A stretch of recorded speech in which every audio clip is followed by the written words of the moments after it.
हम सब जानते हैं कि इंडिया को कोविड-19 की सेकंड वेव हिट कर चुकी है और पिछले बार से कई ज्यादा कोविड के एक्टिव केसेस हर रोज आ रही है। बट इंडिया तो वायरस को सक्सेसफुली कंटेन कर चुका था, राइट? और वैक्सीन भी तो आ गई है। तो ये सेकंड वेव क्या है? वायरस तो एक ही है, पर इस बार अलग क्या है?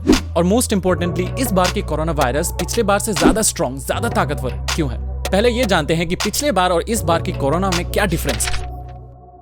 हाँ, वायरस वही है, पर इस बार वो तैयारी के साथ आया है। आप ऐसे सोचिए कि आप किसी काम को करने में फेल हो गए हैं, तो अगर आप बिना तैयारी के फिर से वही काम वापस करने जाते हो तो फेल करने के चांसेस बहुत हाई है।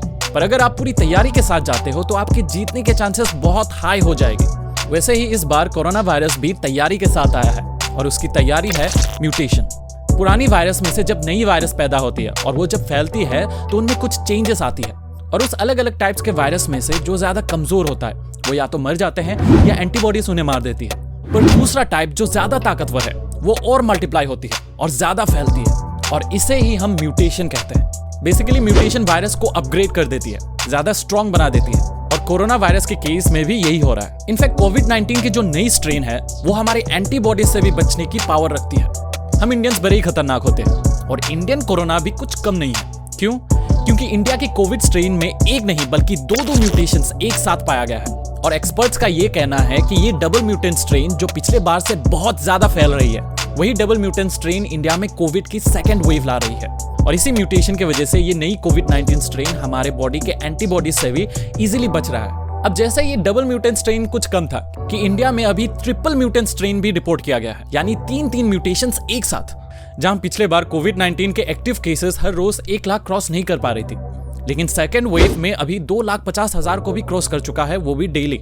और इन केसेस में से 60% से भी ज्यादा केसेस इस नए कोविड स्ट्रेन की वजह से हो रही है। डेली मरने वालों की गिनती 2,000 भी क्रॉस कर चुकी है and may be this is an indication कि हमें सीरियस हो जाना चाहिए।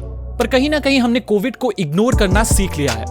हाँ, केसेस बढ़ रही है, जवान लोगों की भी डेथ हो रही है। इनफैक्ट वैक्सीनेटेड लोगों को भी वापस कोरोना हो रहा है। डेथ इतनी ज्यादा हो रही है कि डेड बॉडीज को रास्तों में जलाया जा रहा है, फिर भी हमें डर नहीं लग रहा। हाँ, हम इलेक्शन रैलीज को ब्लेम करते हैं, कुंभ मेला और ऐसे पब्लिक गैदरिंग्स को भी ब्लेम करते हैं, बट ऑल्सो लेट्स अंडरस्टैंड कि ये एक सीरियस सिचुएशन है और हमें बस ब्लेम गेम में ही नहीं बल्कि सॉल्यूशंस में भी ध्यान देना पड़ेगा, क्योंकि कोविड को मारना हमने अभी तक सीखा नहीं है और इंडिया की डाटा कलेक्शन इतनी वीक है कि हम किसी भी कंक्लूजन में जंप नहीं कर सकते हैं।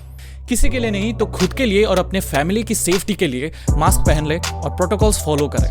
ऑल्सो अगर आपके पास ऐसे कोई आइडियाज है, ऐसे कोई सॉल्यूशंस है जो इस सिचुएशन में लोगों की हेल्प कर सकती है, तो आप मुझे कमेंट बॉक्स में जरूर कमेंट करें। शायद सरकार से ज्यादा आपके पास एक बेहतर सॉल्यूशन हो।